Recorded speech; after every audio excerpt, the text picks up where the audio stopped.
Yo sahabat sektor 7 dan para manual lovers, jumpa lagi bersama Mimin ya guys.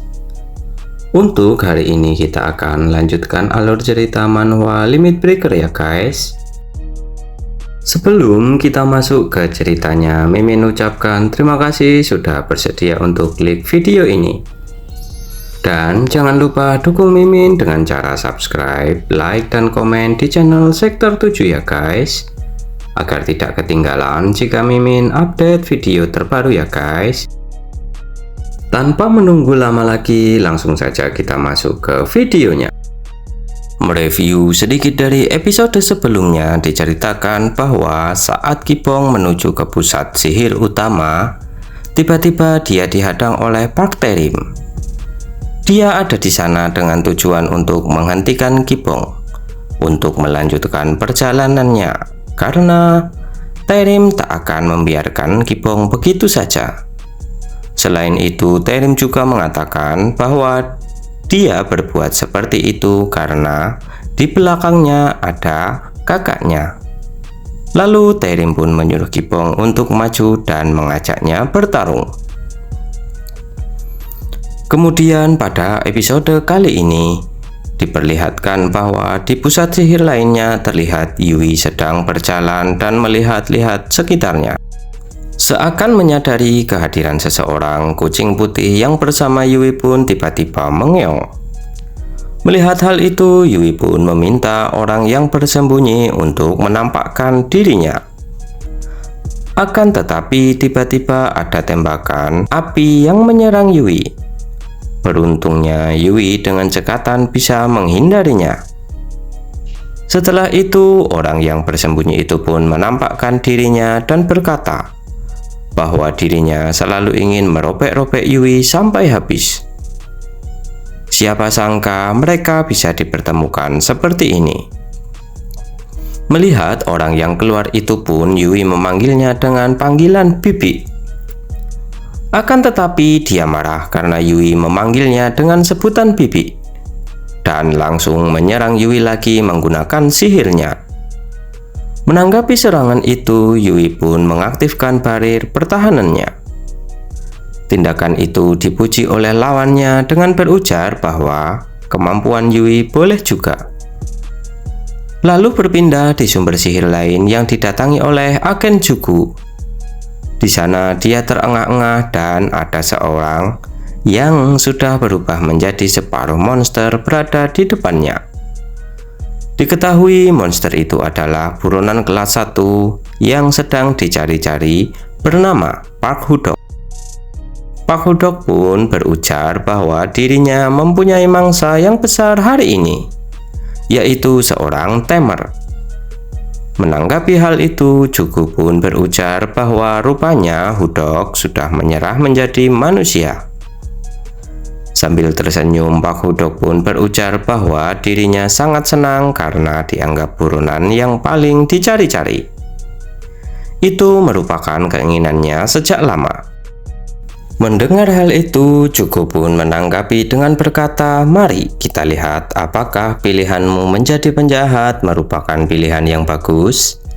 Bersamaan dengan hal itu, Jugo pun menjentikkan jarinya dan memanggil beberapa koloni hewan kepadanya.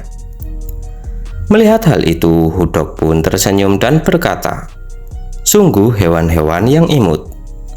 Kemudian Jugo pun menyuruh Hudok untuk bersiap dan memerintahkan hewan-hewan yang dipanggil untuk mengepung Hudok. Lalu kembali ke MC kita Kibong setelah pertemuannya dengan Tae-rim sebelumnya. Akhirnya mereka pun mulai bertarung. Pertarungan diawali oleh Tae-rim yang menebas Kibong menggunakan pedang besar yang dibawanya. Akan tetapi dengan mudahnya Kibong pun bisa menghindarinya. Setelah Kibong menjauh dan mundur ke belakang, Tae-rim pun tak memberinya waktu untuk istirahat, serta langsung kembali menyerang Kibong lagi. Dengan satu tangannya saja, Kibong bisa menghentikan tebasan pedang dari Tae-rim. Kibong memegang pedang Tae-rim lalu menendang Tae-rim hingga dia terlempar ke belakang dan menabrak sebuah gedung yang ada di belakangnya. Taerim pun berujar bahwa serangan itu terasa sakit juga. Kemudian tak putus asa sedikit pun, dia mengambil pedangnya dan kembali mendatangi Kipong dan menyerangnya lagi. Namun dengan mudah Kipong bisa memukulnya lagi dan lagi.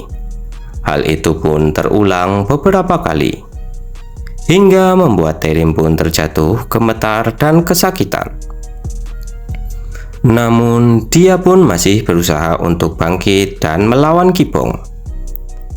Kemudian Kipong pun mengatakan kepada Taerim, kenapa dirinya tak berubah menjadi monster? Itu kan bisa meningkatkan kekuatanmu. Lalu sambil mengumpat kepada Kipong, Taerim pun menanggapinya dengan berujar bahwa dirinya masih memiliki harga diri.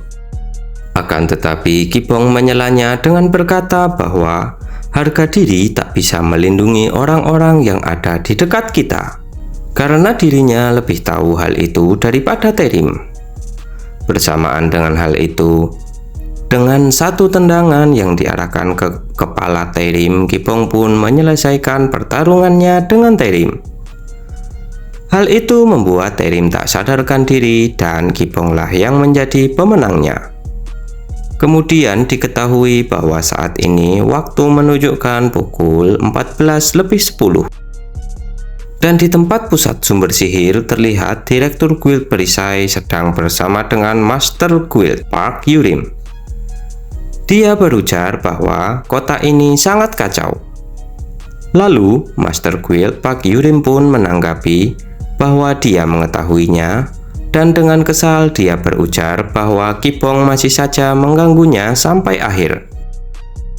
Setelah itu Direktur Guild Perisai pun berujar kepadanya bahwa tak ada masalah jika dia ingin pergi sebentar, selama mereka tak menghancurkan sumber sihir secara bersamaan, maka di sini adalah tempat yang paling aman. Sambil agak menghela nafas, Master Guild pun menanggapinya dengan berkata bahwa Direktur Guild Perisai mengira dirinya akan kalah dari Kipong, dan menambahkan bahwa dirinya bukanlah dia yang dulu. Kipong bukanlah lawannya. Namun Direktur Guild pun menambahkan bahwa Kipong itu sangat kuat, jadi tak ada salahnya untuk berhati-hati. Akan tetapi Master Guild Yurim pun mengungkapkan bahwa yang harus berhati-hati adalah Kipong. Bersamaan dengan hal itu, dia mengaktifkan sihir dan membuat para warga kota yang terkontaminasi dikendalikan olehnya sebagai tameng. Lalu sambil tersenyum jahat, dia menambahkan apakah Kipong bisa membunuh orang-orang tak bersalah ini? Kita lihat apa yang akan dipilih olehnya. Kemudian secara bersamaan diperlihatkan bahwa di masing-masing sumber sihir telah terjadi pertarungan yang sangat sengit. Sedangkan Kipong melesat menuju ke pusat sumber sihir karena saat ini sudah jam 14:13. Sesampainya Kipong di pusat sumber sihir dan mendarat dengan sempurna di atas tanah, dia dikejutkan dengan banyaknya warga yang terkontaminasi berada di depannya.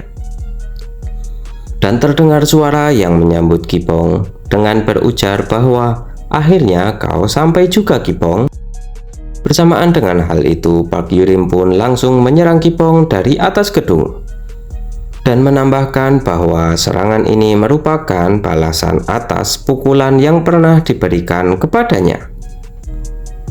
Sebelum serangan mengenai Kipong, sistem menginfokan bahwa jika Kipong menghindari serangan itu, maka orang-orang di sekitarnya akan terperangkap di dalam radius ledakan.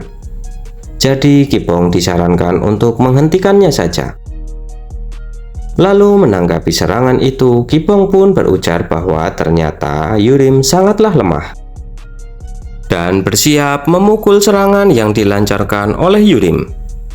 Setelah itu Kipong pun memukul serangan Yurim hingga energi pukulannya hampir mengenai Yurim. Yurim pun kaget melihat hal itu dan dia merasa kesal karena serangannya bisa dimentalkan oleh Kipong.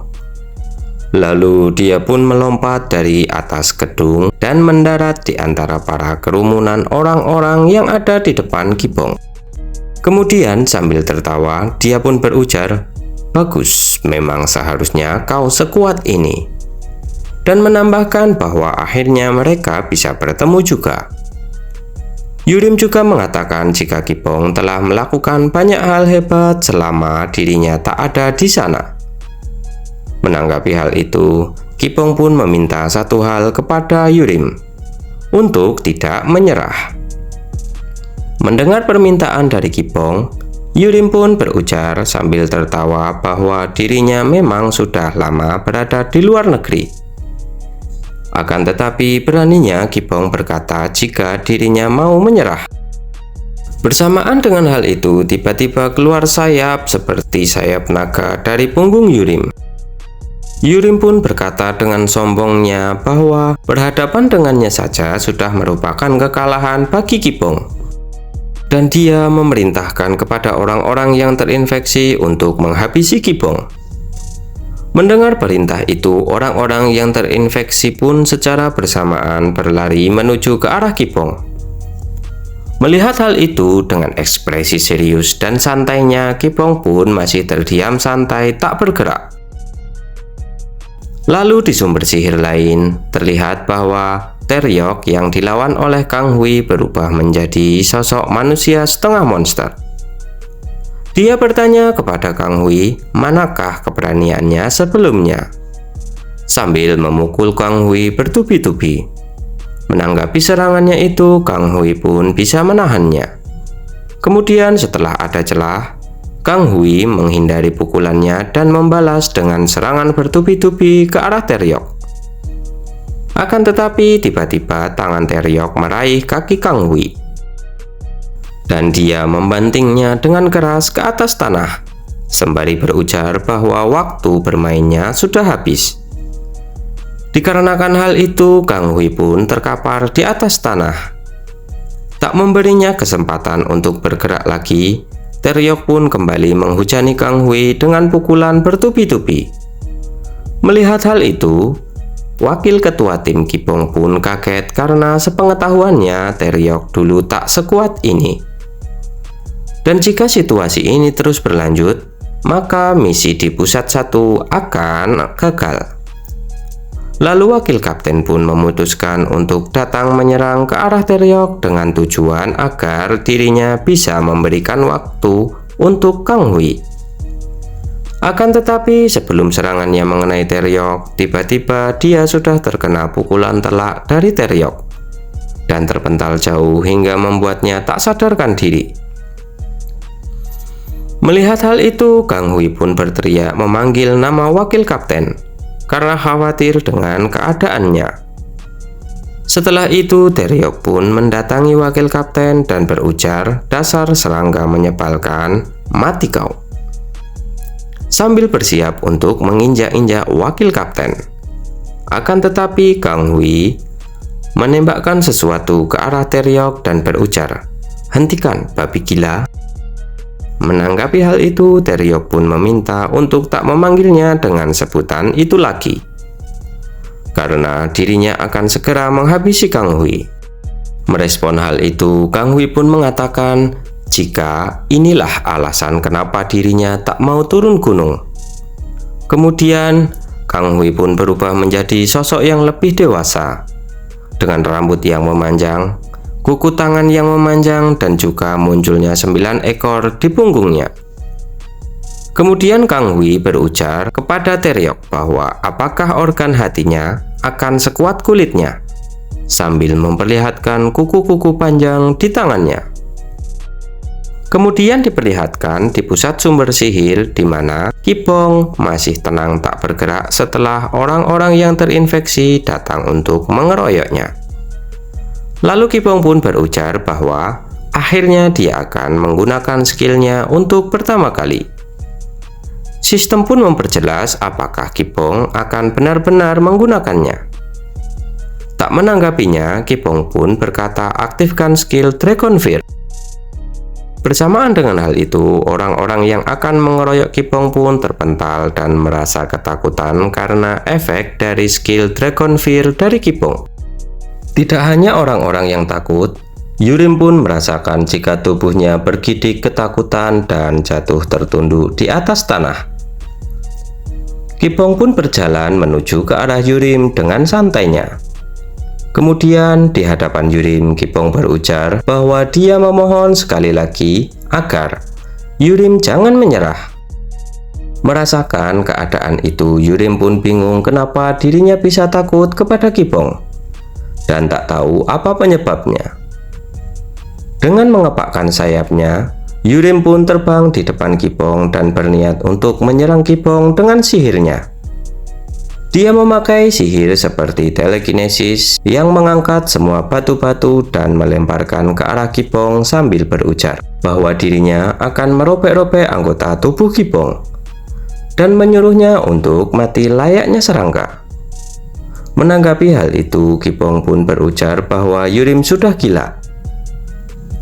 Bersamaan dengan hal itu, Kipong pun memukul semua batu yang terlempar ke arahnya dengan kecepatan yang sangat luar biasa. Namun tiba-tiba Yurim menyiapkan serangan lain yang berupa sihir berwarna hitam yang langsung ditembakkan ke arah Kipong. Dengan gayanya yang santai, Kipong dapat menghindarinya dan berujar apakah Yurim sudah selesai mengeluarkan semua triknya. Tak terima karena Death Laser yang dipelajarinya dengan mempertaruhkan nyawa dianggap sebagai trik, Yurim pun murka dan bersiap untuk menyeram Kipong menggunakan beberapa Death Laser secara bersamaan dengan berujar, "Jadilah debu Kim Kipong." Bersamaan dengan hal itu, serangannya pun datang menghujani Kipong. Dan dengan cekatan, Kipong bisa menghindari semua serangan itu. Namun, serangan itu terus semakin banyak dan membuat Yurim tertawa senang serta mengungkapkan bahwa Kipong harus mati karena kesombongan Kipong sendiri. Akan tetapi, senyuman itu pun hilang karena semua serangannya tak memberikan efek apapun kepada Kipong. Dari balik kumpulan debu, Kipong pun terbang menuju ke arah Yurim. Dengan kecepatan yang luar biasa, Kipong pun memukul Yurim. Yurim pun menyambutnya dengan memukul Kipong dengan merubah tangannya menjadi tangan naga untuk beradu pukulan dengan Kipong. Akan tetapi hal itu tak berguna sama sekali karena pukulan Kipong langsung membuat Yurim terjatuh di atas tanah yang membuatnya langsung muntah darah. Yurim pun kaget tak percaya Kipong masih hidup setelah menerima Death Laser. Kemudian Yurim pun memandangi Kipong dengan pandangan kesalnya. Kipong pun tak menyukai pandangan itu. Lalu setelah itu Yurim pun menyerang Kipong lagi menggunakan tangan satunya. Kemudian pertarungan di sumber sihir satu terlihat Kang Hui menyerang Taeryok dengan satu serangan yang tak disadari oleh Taeryok dan membuat dada Taeryok menjadi berlubang. Karena hal itu, Taeryok pun langsung terduduk di atas tanah. Dia bertanya siapakah Kang Hui sebenarnya. Lalu Kang Hui dengan bola sihir yang sudah ada di tangannya berujar bahwa ternyata Taeryok sama saja dengan manusia biasa yang lembek seperti tahu. Dan serangga numpang lewat seperti dia tak layak mengetahui siapa identitas Kang Hui sebenarnya. Menanggapi hal itu, Taeryok pun berujar bahwa Kang Hui sombong sekali dan jika menghabisinya, dia tak akan merubah apapun.